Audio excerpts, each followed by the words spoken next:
today's guest, he doesn't just chase the hottest trend just because they sound cool. His vision actually work in the real world. What we do is we take the complexity on us. Just as incredibly difficult to execute well. And migration is your problem as a company. Some taxes were taxes on taxes. I mean, it was just nuts as we were in there. We give it all in one. There's one contract, one application for one purpose. The line between payments and business software become invisible. You can do a lot of stuff that's good for the merchant, but if the consumers don't adopt it, there's no point. Technology should solve problems and not create new ones. AI will be a major driver of that. Small businesses don't have it yet. Real-time payments have become almost a standard. More than 55% of payments are still done in cash. Making it hard on them only makes it harder on you. Basically a consolidation going on in the market. Plunge into the wonderful world of fintech. Niv, I need to get your opinion on something. To be fair, there's so many advices I would like to give, but you're basically running out of runway. Welcome to Fintech Confidential, bringing you the people, tech, and companies that change how you pay and get paid. You're building a fintech product. You want to offer digital assets, but wallets? That's the hard part. Security, compliance, key orchestration, blockchain integration? That's why fintechs, payment platforms, and custodians choose Defense. They provide wallets as a service that's API first, multi-chain by design, and secured within PC. No single point of failure. So you can launch across over 50 blockchains, automate policy controls, and stay audit ready without managing private keys. Stripe's Bridge powers crypto payments through Defense. MoonPay scales wallets securely with Defense. Sphere grew without compromising on control or compliance. Even major FIs like Fidelity, ABN AMRO, as well as custodians like Zodia and Tungsten trust Defense to power their on-chain infrastructure. Developer ready, compliance approved, production grade from day one. If you're building in payments, exchanges, OTC desks, market makers, or DeFi, Defense wallets work the way you need them to. Request your demo at fintechconfidential.com/DFNS. Defense, secure wallets built right. Welcome to Fintech Confidential Series Leaders One-on-One, where we sit down with fintech leaders to learn about what drives their passion for fintech, leadership lessons, and for their business through their life stories. I'm your host, Tedd Huff, and today's guest is Niv Liran, the Chief Product and Technology Officer at Unzer. Niv, I'm super happy to have you here today, and you've got one heck of an impressive background from Rocket Internet to Groupon, and now leading Unzer's unified commerce platform all across Europe. Happy to have you here, man. Thanks a lot, and thanks for having me. Super happy to be here. So let me tell you a little about today's guest. His background is really interesting because it combines computer science with an MBA from INSEAD, which is exactly the kind of mix you need when you're building products that actually work in the real world. He cut his teeth at Rocket Internet and Groupon, places where you learn where you got to move fast and solve real problems without getting caught up in theoretical nonsense. Now, what makes Niv different is his approach to product development.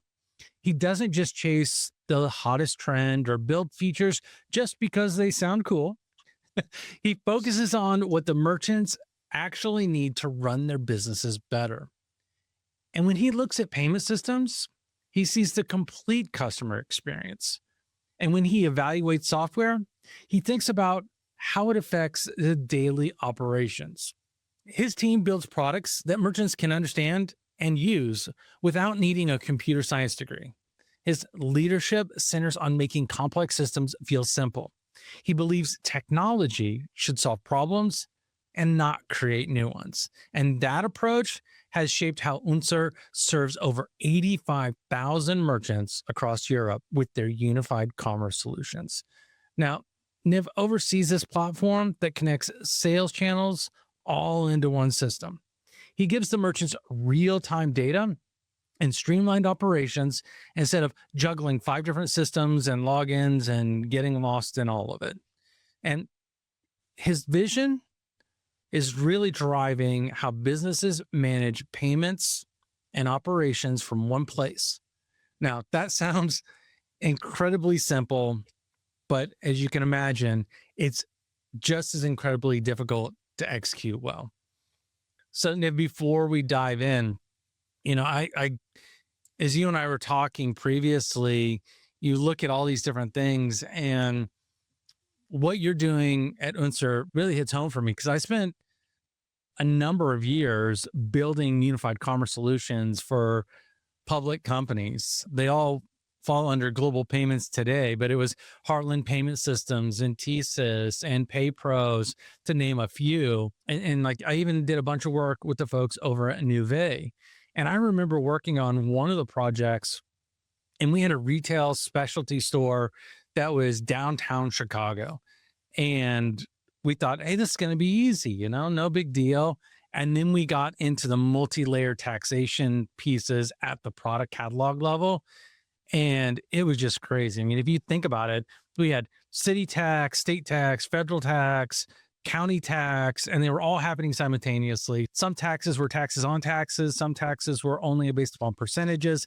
I mean, it was just nuts as we were in there. And the one mistake that we never wanted to make, because when you deal with angry merchants, the compliance nightmares just seem to keep going and going. So that experience gives me the utmost respect for what you and the Unzer team are tackling daily across multiple European markets. It's crazy, because we have state by state and county by county. You guys have country by country, currency by currency, language by language. I mean, there's so many different mechanisms that come into that. So I'm super happy to have you here, man. I want you to also kind of help us understand, now that I've explained how I understand the complexity piece of this, how did you go from Rocket Internet to Unzer? Like, what does that journey look like? And I kind of call it the falling into fintech story. It's actually quite an interesting story. So thanks for this lovely intro, first and foremost. And I think challenges across markets or counties or countries are different, but basically the same. And we can probably expand on that later. How did I end up at Unzer? That's a funny story. So how did I fall into fintech? So I graduated INSEAD 2011 with a huge student loan and was hired to Groupon, actually. Yeah, I moved to Berlin in Germany, and first day my boss comes to me and says, hey, look, I know you came in to do product management. We actually have some issue with payments. We get something called chargebacks, and yeah, you need to deal with it. And that's pretty much the style of Groupon on Rocket Internet, right? They throw you into the pool and it's a sink or swim. And that Groupon hyper-scaling those days, it was basically billions of dollars in monthly volumes. So chargebacks were becoming a problem. And first thing I did, I called my account manager at the payment provider and asking, hey, what are chargebacks? And why am I as a merchant even responsible for them? I mean, I didn't steal the card, right? And if somebody steals my wallet, goes to the kiosk, buys something with 10 euros in cash, I don't go to the kiosk guy and tell him, hey, give me my money back. So I had to learn the hard way how payments work, how to deal with chargebacks. And this was a very, very hard plunge into the wonderful world of payments and then fintech. That's so funny. I can't tell you how many times that I've had conversations with clients who not only are merchants, but also on the side of the payment provider that is looking at it like, okay, well, how do I maximize the win rate on chargebacks? And it's so funny how it continually goes back to that. And I thought about it the same way you did for a long time, of like, why is the person accepting payment responsible for it? Just a unique dichotomy that it's got there. But that kind of gives us an idea of how difficult and how complex the payments ecosystem is. And that doesn't even mean beyond just a chargeback. It's, you have the local regulations, you have the national regulations, you have multiple regional regulations, and then you've got, as I mentioned before, different currencies and a whole bunch of other stuff. And I know how complex it is to roll this out in North America, and I even have some experience in Europe. But help me understand the gap that Unzer is filling in the market with the unified commerce platform that maybe other solution providers like an Adyen or a Stripe or a typical payment processor is just not quite there?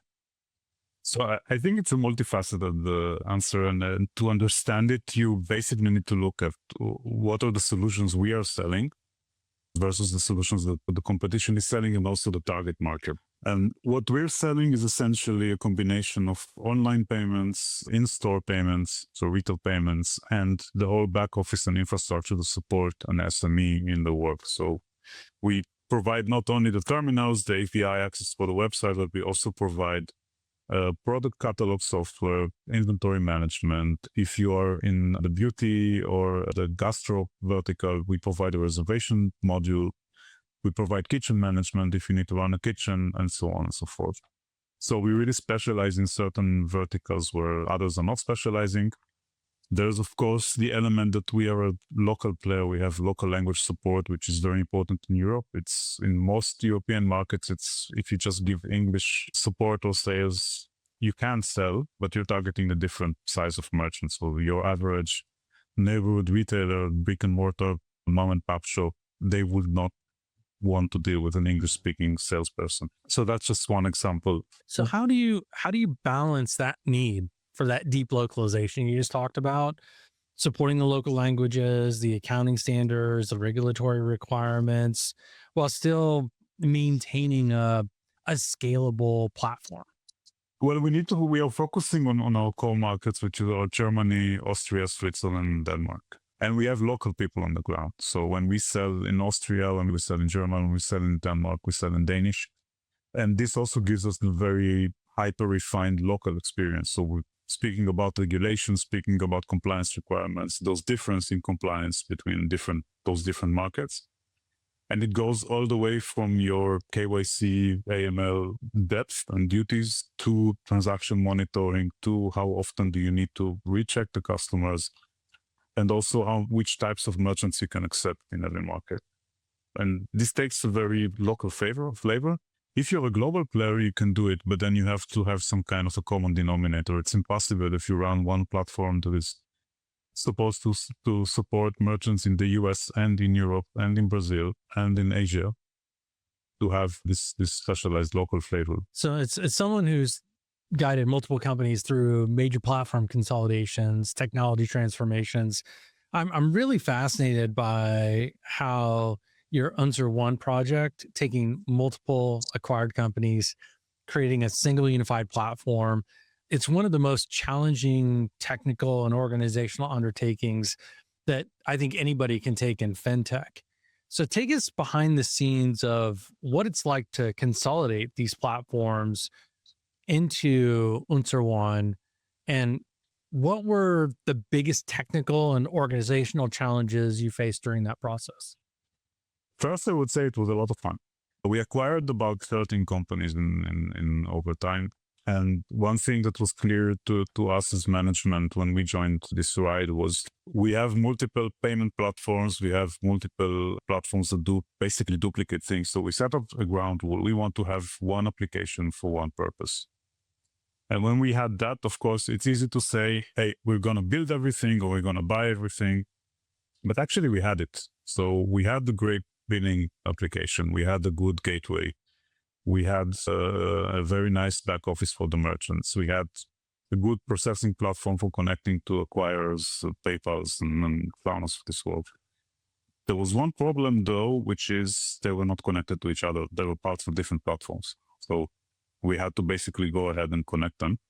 Not only technically, but also make a coherent platform out of them and make sure that there's one coherent organization behind, so touching on the organizational part. What we set out to do, we first of all did a deep analysis on which module we take for which purpose, and we said, okay, that's our target feature. Then we set out to connect them. We chose, going a bit technical here, but we chose Kafka to be kind of the bus that connects everything together. And whatever was not connected, because we still have legacy platforms connecting from all kinds of sides of the universe, whatever was not connected and became part of Unzer One was still connected into our transaction lake. So we are still getting a real-time feed of all platforms. We do have some merchants on those legacy platforms, but those are basically onboarding frozen. So over time, merchants naturally or unnaturally, they switch. Well, and you bring me to the next piece, right? Yeah. It was like anytime you build out or you consolidate or you decide that you're going to sunset a product, you always have this merchant migration. That's fun. How did you manage the migration of existing merchants to the new infrastructure without disrupting their operations? And especially, as we all know, this is a mission critical item for them. We're moving real money on a daily basis through these transactions. I think the key here is not to disrupt their daily operations, right? So being merchant first, a migration is your problem as a company. It's not the merchant's problem. And you don't want to make it the merchant's problem by forcing them to migrate. But on the other hand, you want to progress on your technical journey, and of course, it benefits the merchants to be on a newer platform. It's more stable. It has more features. Some of our older platforms, for example, they don't offer Apple Pay online. What we do is multifaceted approach. So first of all, we make sure that Unzer One is better than all the other platforms combined. Otherwise, merchants, they just don't move. Or they have no real reason to move, and there's no value for us to tell them why they should move. Where possible, we basically kept the old gateways on the old technical platforms bridged to Unzer One, so the merchant can do whatever they did. There's no disruption, but behind the scenes, they're already connected to Unzer One. So that's one way of doing it. The other way is to push them by letting them basically onboard on new features only on the new platform. So if they want Apple Pay, if they want Google Pay, or other new things that are coming to the market, we apologize and we say, hey, you onboarded that platform 10 years ago. It's no longer supporting Apple Pay. So if you want, we're happy to help you onboard. And sometimes we help them to the level that we give them engineers or budget to move to, depending on the size and the use case, but we give them engineers or budget to help them move. A lot of times as a product person, we're trying to figure out how do we manage, I hate using the word planned obsolescence, but how do we manage and how do we plan for moving people forward so we can stop supporting older products? And, we got really technical. You got into the weeds, and I appreciate that so much. I love it. But I want to get a little bit tactical. The one thing that I learned building solutions similar to Unzer One, when you look at retailers, every vertical has its own unique need. A restaurant operates different than a salon, that operates different than a hotel, operates different than a B&B, operates different than an airline. I mean, everything operates differently, even though they're all doing the same thing, which is taking payment. Can you walk us through a specific merchant use case that shows or explains how the unified approach of Unzer One changes their day-to-day operations compared to what they were doing before managing it with separate systems? The status quo, if you forget unified commerce, go to a normal retail store. So if you had a retail store, you would sign up with some kind of a software provider to provide you with your inventory management, product catalog system, whatever small thing, accounting system, whatever small things that you need to run your shop. You would sign up with a cashier provider to give you the cashier functionality where you select what the consumer bought, run loyalty programs, and in the end get the sum to pay. And you would sign up with a POS, point of sale terminal provider that will give you the terminal, and you would then check out the consumer here, then look at the amount, go and put it in the terminal, give it to the customer and pay. What we do is we basically, and you would have 3 different suppliers to manage, you would have 3 different contracts to sign. You would have to somehow link those systems so the daily summary from the POS terminal aligns with the cashier system, which then aligns the inventory with the inventory system. We give it all in one. Yeah, and it just works out of the box. So you sign one contract with us, you get the cashier system, you have a web interface to manage your inventory, your staff, their shifts, the online bookings, what have you. And you also get out of the cashier system, you get one terminal where you can tap, 2 eggs, 1 bread, and a piece of cheese. And you just hand the terminal to the customer. They tap and you're done. And your inventory is up to date. Your sale is up to date. Your data is there in real time. You don't have to wait into any daily terminal downloads or whatever stuff that was going on in the past. And what you can also do, if you also run a website, you can go to our back office.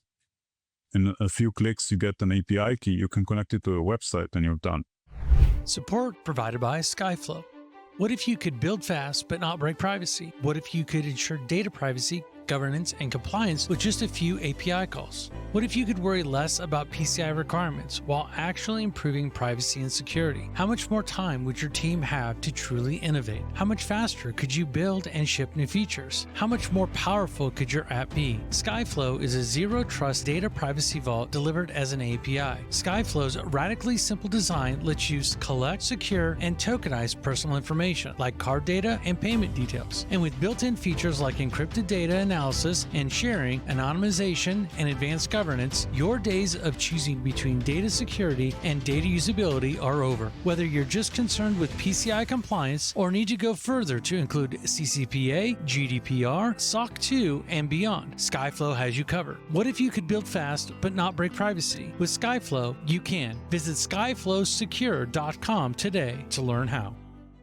Now, one of the things that I found really interesting as I was launching products in Europe was it was really easy for me to streamline and consolidate the credit card side of the house. But when I got to the localization of each one of the debit networks within each one of the countries, it became a lot more difficult. And when I say a lot more difficult, I mean nearly impossible. So help me understand how you're making that process smoother for the merchant. What we do is we take the complexity on us. A lot of countries in Germany, in Europe, have a local scheme. Yeah, in Germany, it's called Girocard. In Belgium, it's called Bankkontakt. Denmark has something called Dankort.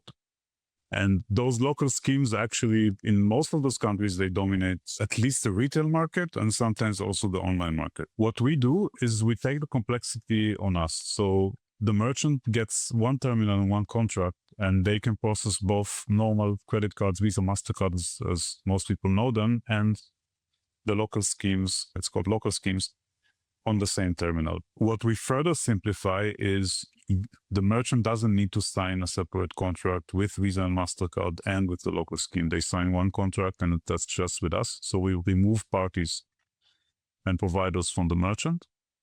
And we take care of settlement of funds in one go. So the merchant doesn't get 3 or 4 different settlement streams on a daily basis from 3 or 4 different providers in 3 or 4 different formats. They just get one file and one revenue stream from us. I love the fact of the consolidation because I can tell you that in my travels, it's not, especially outside of the US, it's not uncommon to see 2, 3, sometimes 4 different pieces of terminal software, of terminal hardware on the counter, depending on what it is that they're taking payment from and or through. When you have merchants that are evaluating whether to switch from their current patchwork of solutions, what is the framework for demonstrating the ROI and minimizing their perceived risk of putting all of their eggs into one basket? Admittedly, I mean, I'm in touch with a lot of merchants, but that's a bit more on the sales side. And I am familiar with, how do you approach it? You basically ask them, hey, what are your daily actions today? And here they will tell you, hey, I have the cashier system, I have the terminal, I have to push a few buttons on the terminal to close the daily cycle and get this file by mail or whatever it goes. I have to go to the cashier system, I have to close the cashier system or close the day. I have to count the cash in the cashier system, and then the difference has to match with the terminal, and then I have to match it manually or find out why things are not matching. Then I have to update my inventory, because if tomorrow I run out of, plastic cups, I have to buy more. Plastic cups are not good for the environment, but maybe... Paper cups. Yes, yeah, paper cups, sorry. And That's quite a bit of daily actions. And then you ask, okay, and at the end of each month, I need to collect files from these 4 or 5 different sources and send them to my account, and they charge me a lot of money. And our pitch is, okay, look, when you sign with us, there's one contract. Yeah, if you have a downtime or an issue with the terminal, you call us. You just have one person to talk with. Normally there are no problems, but sometimes there are. You will get only one daily file. Your cashier system will tell you how much cash should be in the cashier and how much the terminal transactions you've done, and we'll cancel the whole need for this reconciliation. We will connect to your accounting software because we are hyper-localized. We are connected, it's called fiscalization. We are connected to your local accounting software everywhere, so you don't have to contact your accountant to just have it. And all of this stuff just works, right? And the pitch is basically saving the hassle, making sure everything is more consistent. No need for cleanups or finding out what happened. I love the approach of basically walking them through okay, how do you do this? Okay, this is how you would do it in this one system. How do you do this? This is the one little thing you would change from what we did before in our system, kind of walking them through that process of, look, you've got all these different ways you're doing it now, but here's the single direction. Here's the single solution over here. I really like that approach because it's very consultative and really walking them through the process of making sure that they understand that this is going to make their quality of life a lot better. And I really like doing that. One of the things that I thought was really interesting is your recent partnerships with MasterCard and really looking at the open banking and then also joining the European Payments Initiative. That really, really shows a strategic thinking about how you're positioning Unzer in the evolving payments ecosystem. These aren't really, a lot of people think about these as being separated pieces. Really blending all these together really sets a different perspective on how you're going. How do you evaluate and prioritize strategic partnerships, particularly when balancing the need to stay focused on the merchant experience and that unified commerce mission? The base assumption and the thing we check first is this good for our merchants? So if things come in, there's tons of stuff that we do with MasterCard. They're a really great partner to us because they are in the forefront of card technology and payment technology in general. And MasterCard understands that the product they sell is essential in today's world, and they're trying to also understand how do we make it even better. The way that the card schemes work require a lot of partnerships with players like us to integrate. And when something is brought to our table, we basically say, okay, is this going to be good for merchants? And as a second step, is this going to be good for the end consumer as well? Because you can do a lot of stuff that's good for the merchant, but if the consumers don't adopt it, then there's no point. Can you dive in a little bit deeper to the importance of being part and taking an active participation in open banking and why it's important that people understand that you join the European Payments Initiative? The product is basically around letting people check out with their bank accounts rather than with their credit cards. And the product is important because it lets people that don't have credit cards. So if you look in Germany, for example, a lot of people don't have credit cards. And when you want to pay online, the local scheme is not always available online to all merchants. Most people have a bank account. So it's basically bridging that gap. And it's also providing a very secure payment method for the merchants. Credit cards, as we mentioned about half an hour ago, credit cards have chargebacks, they have fraud issues. Open banking, once the transaction is done, both sides are safe. So this is one problem that open banking is trying to solve. Moreover, open banking lets consumers with bank accounts from other countries also shop in Germany. So it's basically becoming a second type of rails for the consumers, in addition to credit cards, and expands the service that end consumers get, and then in turn expands how many consumers can actually pay on the merchant's checkout. So they talk about API as well. I think it'd be super helpful for everybody to understand the importance of API, because we're familiar-ish in North America with using a bank to make a payment. In the US, it's called ACH, and players like like Plaid have made it a little bit easier to do in the US, but Europe, obviously, with the open banking has made it even easier to more standardized. But help us understand how EPI plays into your strategy. So EPI is a pan-European effort that is going on and trying to create an ecosystem for the digital euro or the digital wallet for the European consumers. Essentially, replacing cash, which is still has very high penetration in some European countries and mostly in Germany, where still more, I think, if I recall correctly, more than 55% of payments are still done in cash, believe it or not. So EPI is trying to push consumers into having a digital wallet where they can pay both online and offline. And to do that, you have to connect two parts. You have to connect the demand part, which is consumers wanting to pay with the API, but you can have, if you have, a wallet full of cash and there's no merchant to accept it, then you cannot do anything with it. So we also need to open up the supply part, which is merchants who are accepting it. Now, for merchants to accept the digital euro or digital wallet payments, they need, if they're online, they need an API connection. If they're offline, the terminals need to be able to do that. And that's what API is about. And we are part of the first adopters of this. We are very happy about it. We're about to go live, I think, in Q4. And yeah, I have very, very high confidence that this will be hugely adopted in Europe. And yeah, we will see where it goes. There's this rise of embedded finance companies and point of sale companies and payments companies kind of like merging all together. The one that comes to mind for me is Shopify, how they started online. Now they're in person. They used to outsource their payments. They brought their payments in-house. They did inventory, used to be outsourced. Now they brought that in-house. They've done all these different things.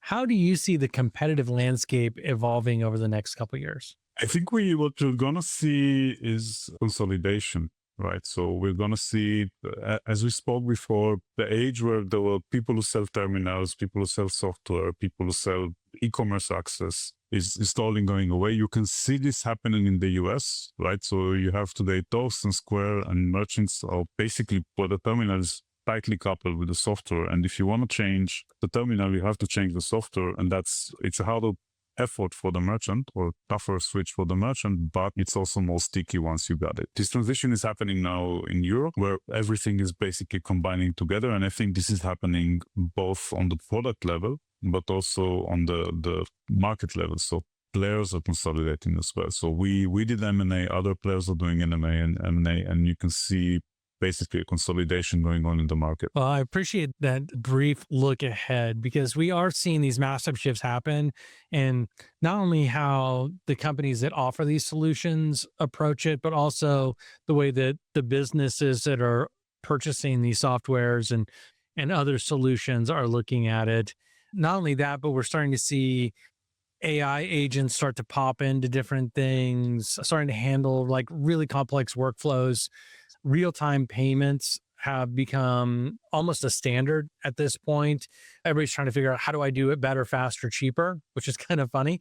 And the line between, as you mentioned, like the line between payments and business software has really, really almost become invisible. I used to say there's a blurry line, but now the line almost seems to have disappeared.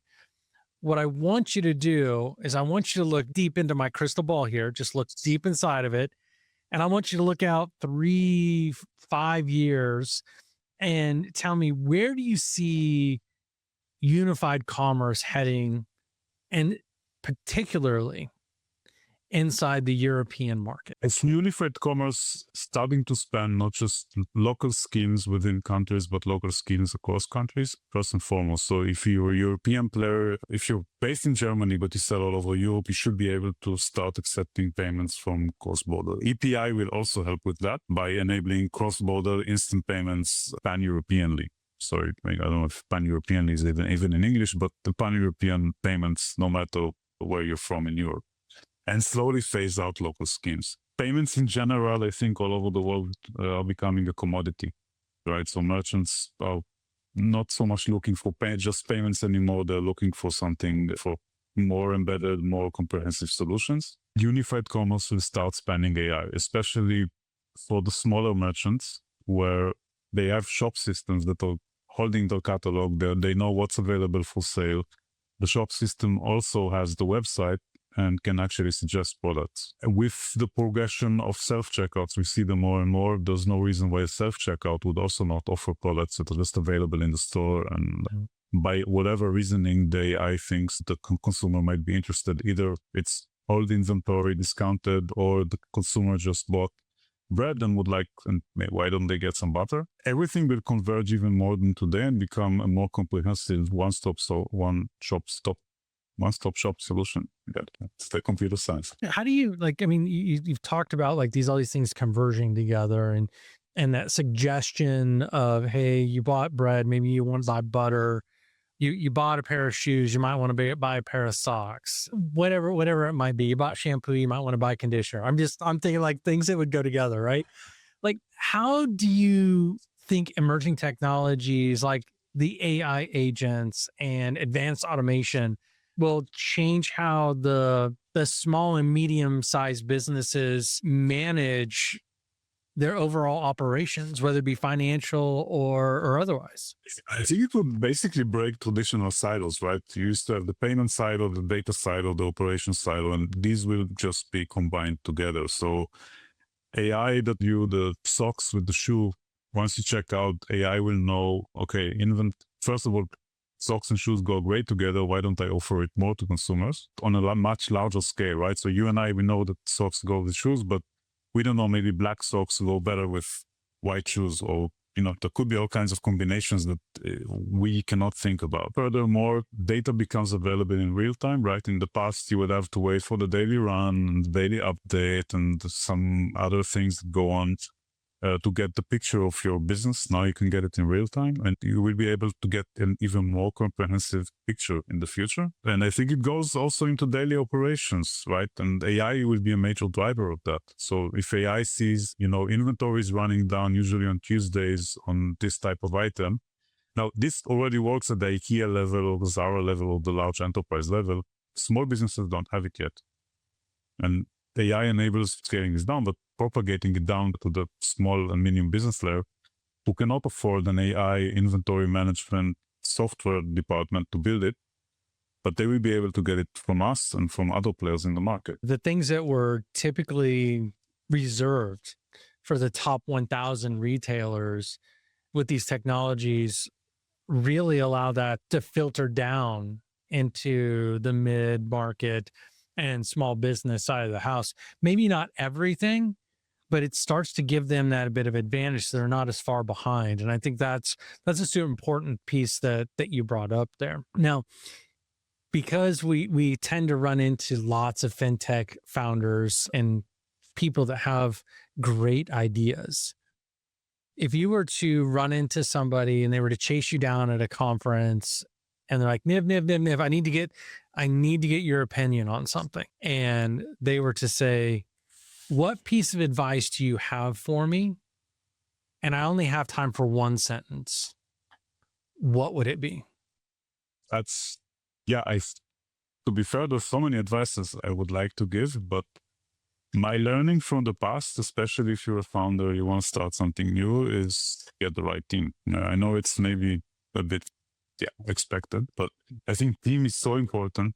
You only, especially as a founder, you don't get to make as many mistakes as a large company, right? So in a large company, if you mishired 1 out of 100 people for the same function, not good. As a founder, if it's your first employees, especially it's the first employees, you're basically running out of runway on the wrong people and getting the wrong results. So that would be my number one advice. It's really interesting when I get to hear similar but slightly different advice from a number of different executives in fintech, especially those who understand the importance of leading a great team like you do.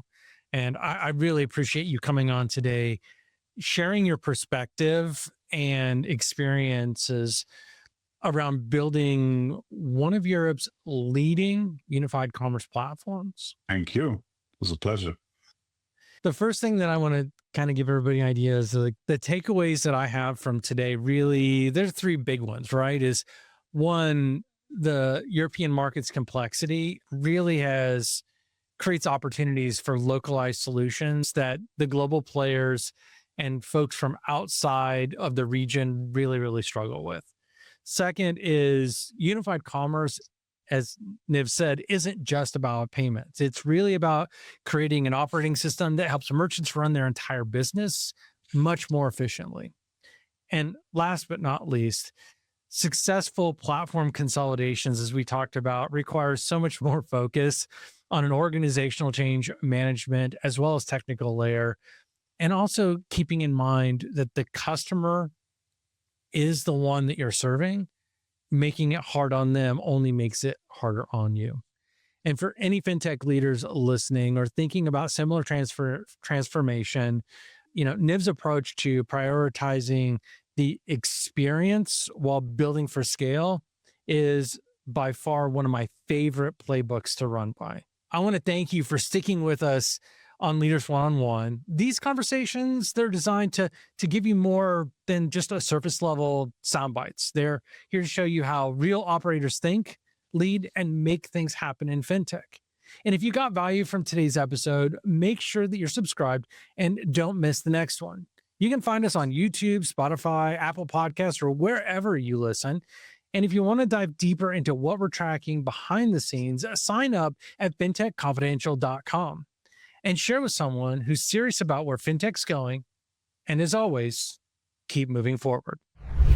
As we wrap up today's episode, I've got one last thing for you. If you're in the trenches fighting fraud and financial crime, you know it's a complex battlefield. That's where Hawk's AI tools for real-time payment screening, AML, transaction monitoring, and dynamic customer risk rating come into play. These aren't just buzzwords, they're game changers designed to make your compliance more effective and less of a headache. Imagine slashing through false positives with precision and giving your compliance strategy the edge it needs. Head on over to gethawkai.com to sign up for a demo and discover how their platform can revolutionize how you fight fraud and financial crime. This has been a production of DD3 Media, with all rights reserved. This is provided for informational purposes only. It is not offered or intended to be used as legal, tax, investment, financial, or other advice. We strive to provide accurate and up-to-date information, but will not be responsible for any missing facts or inaccurate information. You comply and understand that you should use any of this information at your own risk. Cryptocurrencies are highly volatile financial assets, so research and make your own financial decisions.